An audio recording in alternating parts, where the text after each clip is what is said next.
सबको माफ करते हुए और सबसे माफी मांगते हुए आ जाओ, ठीक है। अब मुझे लगता है कि ये बहुत लंबा समय इसके शरीर को हो गया है, अब ये ठीक होने वाला नहीं है। सब डॉक्टर्स ने भी जवाब दे दिया है, तो मैं इसकी मुक्ति चाहती हूँ, ये माँ का ही कहना था। एक माँ के लिए, जिसके लिए बताया जाता है कि ममता की पराकाष्ठा होती है उनमें, माँ ने ही इतना कठोर निर्णय एक तरीके से लिया अपने बच्चे के हित में। बिल्कुल, हम ऐसे समझते हैं कि ऐसे में हम सबको एक पॉजिटिविटी के साथ शांति की यात्रा में उसको आगे जाने के लिए मदद करनी चाहिए, जिसमें चाहे योग है या कोई शांति में भक्ति में बैठे, कुछ पॉजिटिविटी और शांति की किरणों को जरूर चारों तरफ प्रतिदिन सब ये थोड़ी थोड़ी देर ज़रूर करें। बस यही था कि जैसे कोई कहीं जाता है युद्ध पे या किसी कार्य की सफलता में उसको तिलक दिया जाता है, तो ऐसे ही बहनों ने जाकर के वहाँ कुछ देर योग का अभ्यास किया और उस आत्मा को उस योग के वातावरण में अपने साथ शामिल किया और उसको तिलक लगाया। हरीश राणा जिस सदमे से गुजरे, उस सदमे से वो अकेले नहीं थे, उनका पूरा परिवार भी गुजरा। इन परिस्थितियों में उनके लिए अगर कोई सहारा बनकर सामने आया तो वो था पूरा का पूरा ब्रह्म कुमारी संस्थान। हमारे साथ सिस्टर लवली जी मौजूद हैं, उनसे बात करते हैं। एक बात बताएं कि परिवार आप लोगों के संपर्क में कब आया? परिवार ब्रह्मा कुमारी के संपर्क में पिछले 18 वर्षों से ही था, जब वो दिल्ली के घर में थे। फिर दिल्ली से वो जब यहाँ शिफ्ट हुए लगभग 5 साल पहले, तो वो हमसे मिले। और क्योंकि वो बहुत रेगुलर अशोक राणा जी विद्यार्थी थे, तो परिवार का अगर मुखिया कहीं भी जाता है तो ज़रूर है वो परिवार के लिए कमाता है, चाहे वो धन हो चाहे वो आध्यात्मिकता की शक्ति हो। तो जब वो जुड़े तो उन्हें प्रतिदिन जुड़ते रोज़ रोज़ से अपने अंदर आध्यात्मिकता बढ़ाने में मदद मिली। परिवार के साथ वो शेयर करते थे और जो भी परिस्थितियाँ लगभग 13 वर्ष से उनके साथ थी, परिवार के साथ ही थी, तो उसमें भी उनको परिवार को मुकाबला करने की शक्ति वो देते रहे, स्वयं हरीश राणा के पिता। तो सबसे पहले उन्होंने आप लोगों से आके साथ शेयर किया कि हमारे साथ इस तरह की घटना हो गई है। जी, ये तो 13 साल पहले की बात थी। तो उस समय लगभग जो है 11 साल 10 साल पूरे हो गए थे। तो 3 साल पहले हमने कहा ठीक है, एक बार हम आएंगे, हम उस भाई से, बच्चे से मिलेंगे कि क्या स्थिति है। हम भी चाहते थे कि हम अपना योग का वातावरण बनाएं वहाँ, और जो हम कर सकते हैं वो सहयोग ज़रूर करें। तो हमने देखा कि उसका जो माथा है वो बहुत चमकता है और शरीर है वो उतना ही जैसे कमज़ोर है, और बहुत ज़्यादा पैरालिसिस का असर शरीर पर था। कुछ चीज़ें तो हमने देखी, पूछी उनसे, परंतु मन में ये आया और मैंने बोला भी, मैंने कहा आपके घर में एक महात्मा है, ये वो ब्रह्मचारी है जिसने समाधि ली हुई है, और इस समाधि में ज़रूर है उसका तो योगदान है ही, लेकिन आप लोगों को ज़रूर इसका श्रेय मिलेगा, और आपकी ही तपस्या है जो ये एकदम स्वस्थ दिखाई पड़ता है चेहरे से, लेकिन शरीर में कोई भी ताकत नहीं है। आप लोगों ने उस वक्त उससे बात वगैरह करने की कोशिश की? बिल्कुल की, और हमें उन्होंने ही बताया कि ये इसका रिएक्शन नहीं है। हमने कहा ये आंखें खोला है इसने, ऐसे लग रहा है कि ये लिपसिंग भी कर रहा है। तो उन्होंने कहा नहीं, ये शुरू से ही ऐसा है, ये एक नेचुरल इंस्टिंक्ट है, बॉडी में कुछ ऐसे रिएक्शंस होते हैं, तो वो अपने आप ही जैसे पेड़ का पत्ता हिलता है, तो वो एक कनेक्शन है, मगर आत्मा वहाँ पर निष्क्रिय स्थिति में है अंदर। मतलब ये बिल्कुल वो स्थिति होती है जिस स्थिति में आप किसी को आवाज़ देते हैं और उसके बाद वो जो है एक तरह से कह सकते हैं उस पर रिएक्ट करता है। आवाज़ पे रिएक्ट नहीं करता है, वो नेचुरली वैसा ही उसका इतने लंबे समय से ही उसका शरीर और आत्मा का ब्रेन से जो कनेक्शन होता है, तो वो दोनों का कनेक्शन कट चुका था। अच्छा। जी। तो मतलब कुछ बोल नहीं पाता था, कुछ सुन नहीं पाता? नहीं नहीं। अच्छा। तो कितना मुश्किल था ऐसे परिवार को समझाना? उन्होंने अपने आप को 11 साल तक समझाते रहे, और इस उम्मीद में कि आज कुछ चमत्कार होगा, और ऐसा नहीं, उन्होंने बहुत तरह से कोशिश की है, हर तरह के इलाज, हर तरह की थेरेपीज़, और कहाँ कहाँ भी ले जाना पड़ता तो ज़रूर उसको लेके गए थे। ये तो उन्होंने शेयर किया है कि कोई भी ऐसी जगह नहीं है जहाँ हमने कोशिश ना की हो।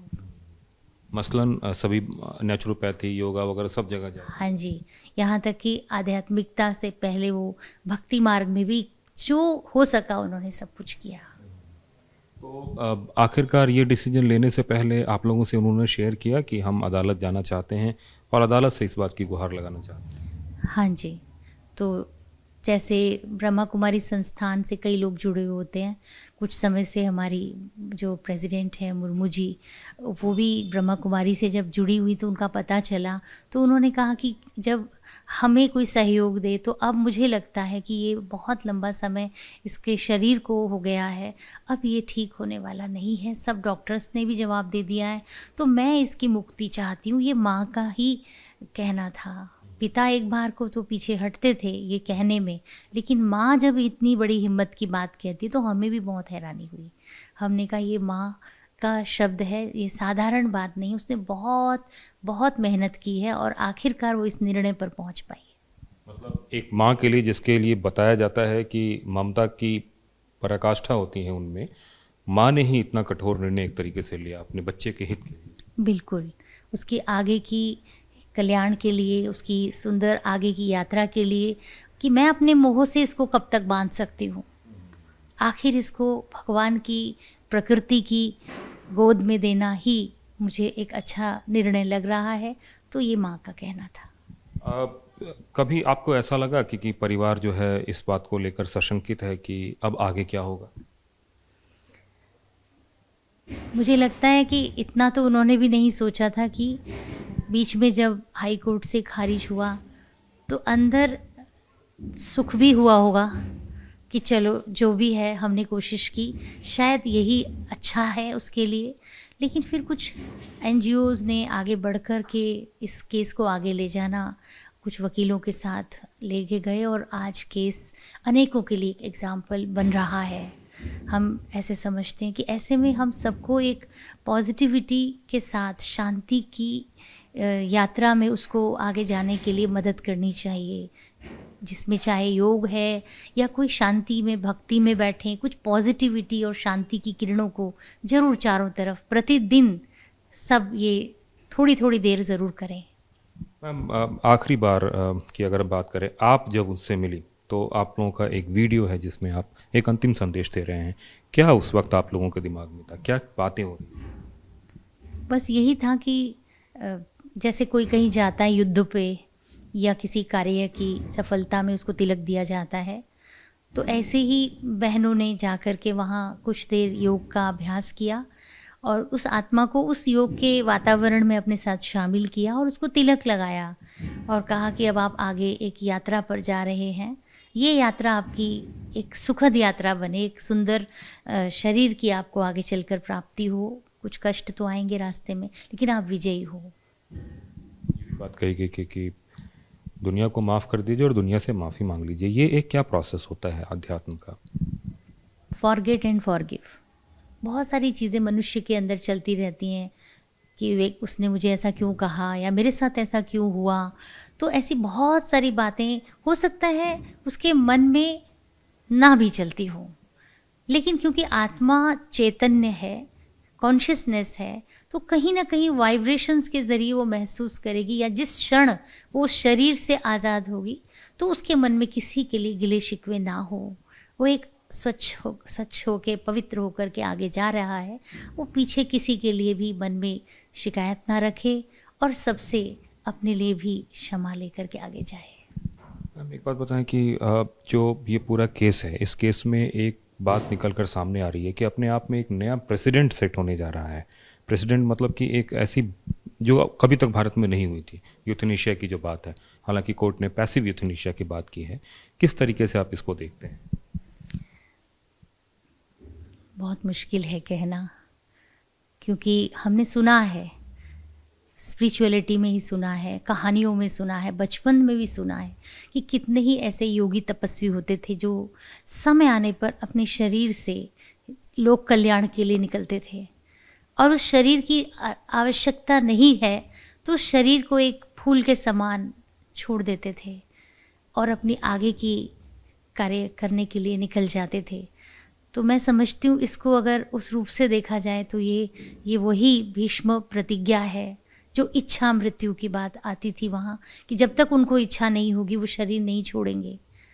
तो ये उसी समय की याद दिलाती है मुझे। तो मैम एक बात ऐसे पूछना चाहूँगा कि परिवार में कभी आप तो व्यक्तिगत रूप से पिताजी से भी बात करते होंगे, माताजी से भी बात करते होंगे, भाई से भी बात करते होंगे, बहनों से भी बात करते होंगे, किस तरीके से पूरे परिवार का रिएक्शन हो रहा है?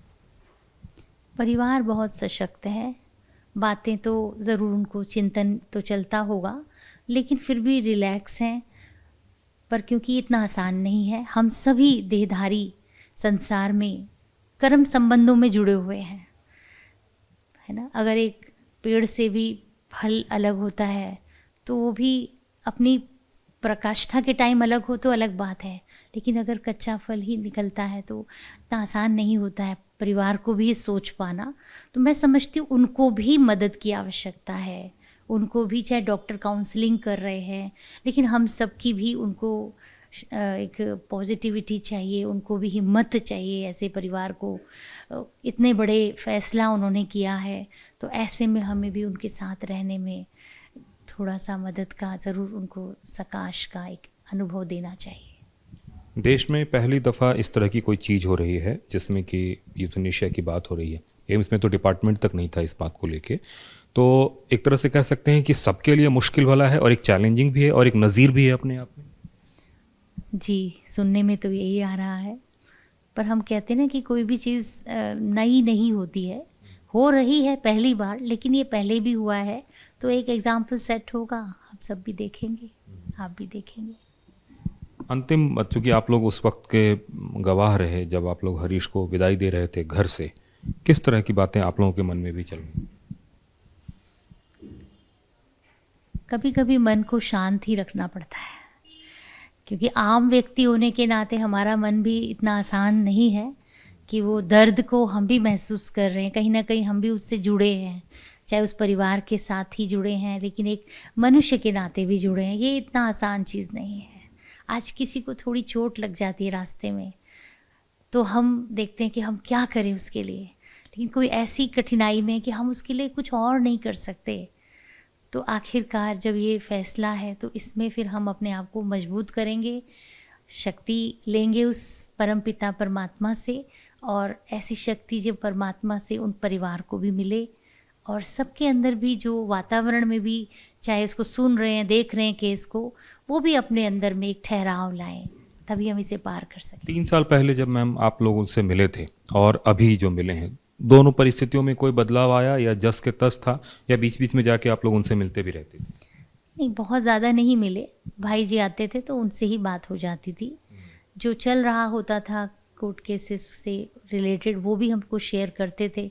तो हम कहते थे देखते चलो आगे क्या होता है, हम नहीं जानते, आप भी नहीं जानते, चलते चलो, खेल आगे जो बढ़ेगा सब देखेंगे। पर इतना नहीं मालूम था कि ये सब होगा, तो इसमें भी कोई कल्याण होगा।